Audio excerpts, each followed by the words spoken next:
Are you looking for a healthy or more frugal Thanksgiving alternative to the classic Thanksgiving turkey? We are sharing 3 recipes today for you to try. Just as a note before we get started, click below in the description box for the link to the full recipes, including ingredient amounts. Let's get started. For this recipe, we are sharing a garlic butter salmon recipe. It is being done in the oven, so that makes it a lot easier than when you make them on the stovetop. So we have our salmon, we cut it into 4 pieces. We're also going to make our garlic butter recipe now. We got butter, obviously. We have minced garlic, parsley, pepper, salt, and lemon zest. Now that you have all your ingredients in the bowl, just mix that up. You want to make a little butter mixture out of it. I have my butter softened, but maybe not enough. It's not coming together as well as I'd like it to, but it'll be all right. I'll get it in a second. As you can see, this is it mixed up, and now we're just going to spread it all over the salmon pieces. The person who wrote this recipe wrote that she thought it was really good to do it this way instead of melting the butter, because it just melts into the salmon while it's cooking. But like if you melt the butter first, then it's just gonna, it's gonna run off. Good tip. Yeah, very good tip. I like that. All right, and this is the butter spread out over it. And so now it goes in the oven for 12 to 15 minutes. All right, so it is done. There it is right there. We checked it to make sure the internal temperature was 145 degrees. And so we're gonna do a quick taste test for you. This is gonna be a really good one if you're trying to keep your Thanksgiving healthy, or you have someone who maybe needs to eat a certain way for a meal, and maybe you're just not into the turkey thing or ham thing, and you want something different. Then try some salmon fillets. What you think? Just like salmon. Yeah, and we just put some roasted broccoli and potatoes on there, but you could do like mashed potatoes. You could do any of the normal Thanksgiving sides. And so this is going to be a guilt-free Thanksgiving dish for you, and one that, like I said, if you're just not into turkey or ham, this might be your go-to. All right, and you know that butter's got to make it good, right? Yeah. All right. So let us know if you have ever tried to have salmon for Thanksgiving or Christmas dinner, and we would love to hear that. We're a strict turkey family here. Yep. We're all about the turkey, but if you're looking for an alternative, give this one a try. This recipe is for pot roast. We're making it in the slow cooker, so it's super easy. Once you get your food prepped, you let your slow cooker do all the work for you. This would be really good if you have someone who is on the keto diet. According to the recipe creator, this is a keto recipe. You're going to see us pair it at the end with some mashed potatoes. That obviously would make it not keto, but you could use cauliflower mash or something like that. So we're going to start off by adding our chuck roast into the pot. I put salt and pepper on the one side, and I'm going to put salt and pepper on this side. Now we're going to start adding in our vegetables. We've got celery, and the pictures the recipe creator left the celery cut a little larger or longer than I have, but Joel was said no, I don't want them that big. Also, we're going to put in parsnips. Now, again, you could do potatoes instead of parsnips if you're not worried about keto. I wanted to try it with parsnips because I've never had parsnips before, and I've definitely never cooked with it, so I wanted to try it that way. Joel's not exactly excited about that, and it is not because he's ever had parsnips. He just is always a little unsure about trying new things, especially vegetables. He's always like, eh. So we'll see. I'm hoping that he doesn't mind the taste of the parsnips. All right, We've got all of that. We've also got, that was also carrots. We also have garlic. Also, if you like onions, you could put onions in there. We don't like the texture of onions, so I'm just gonna add a little onion powder into mine here. We do that sometimes in recipes, sometimes we just don't, we just leave it all out. We're also gonna add some parsley and 2 sprigs of rosemary. And then we're just going to pour, some beef broth over it. 2 cups is what we're going for. Let me give this a quick little stir, just here. Now we're gonna put the lid on and we're gonna turn it on and we're gonna cook it for 10 hours on low. You could also do it on high for 5 to 6. So we took it out of the slow cooker and put it in this dish. So, you know, like if you're doing this for Thanksgiving, like you could put it in a bowl like this or something to make it look, like so that people don't have to pull it out of a slow cooker. So we're going to plate this up real quick and do a little taste test. All right, so now we've got it all plated up. And we did, like I mentioned earlier, we made regular mashed potatoes. You could use like cauliflower mash or something like that if you're trying to keep it keto like the recipe creator suggested.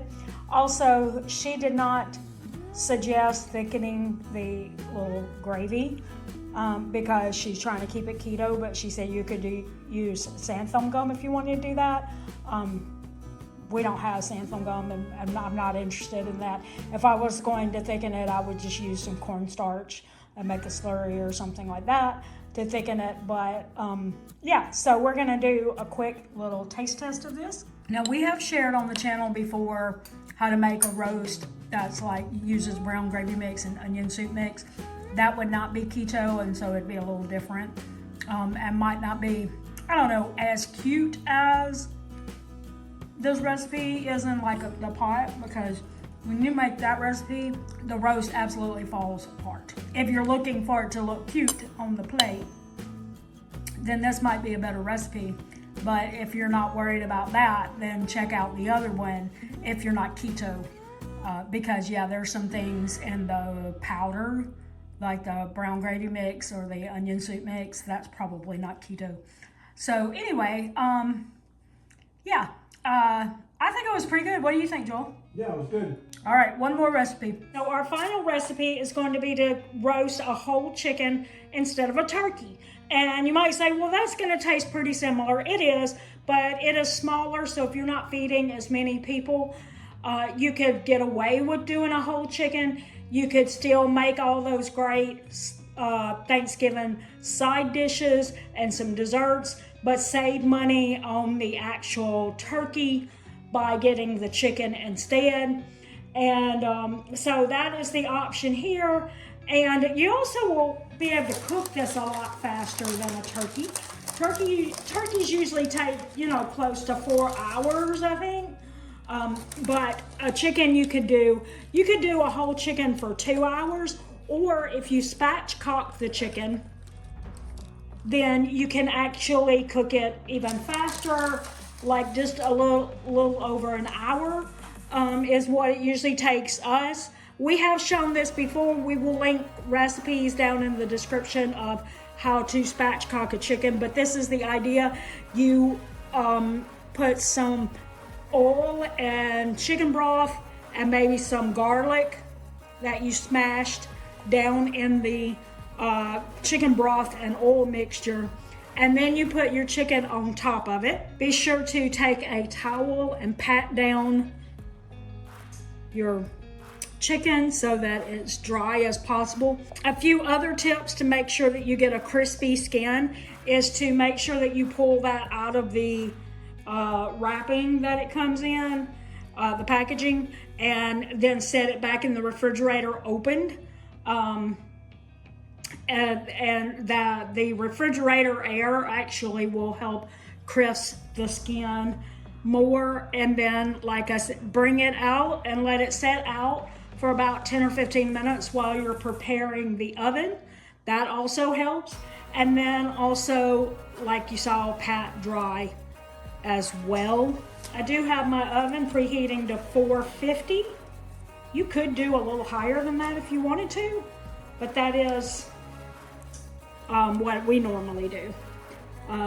That is mostly because we don't want our smoke detector going off, which it will. Here is a pretty sensitive smoke detector.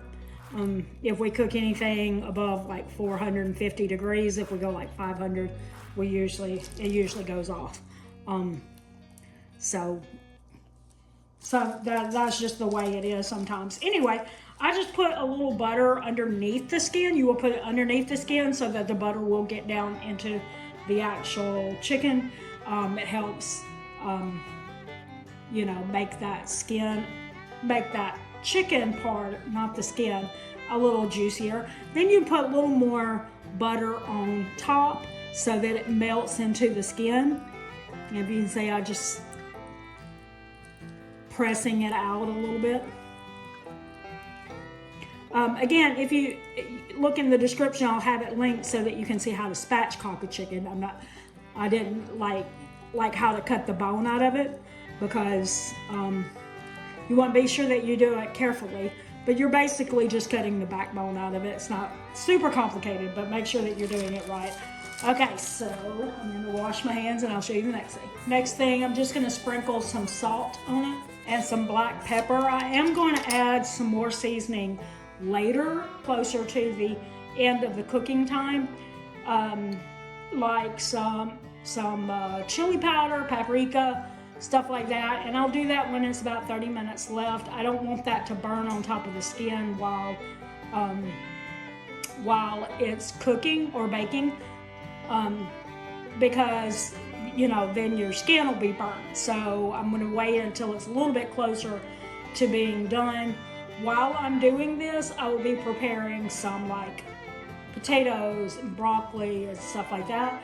And that is something that you could swap up, and you could do Brussels sprouts, sweet potato casserole, green bean casserole, whatever is side dishes that you love to make.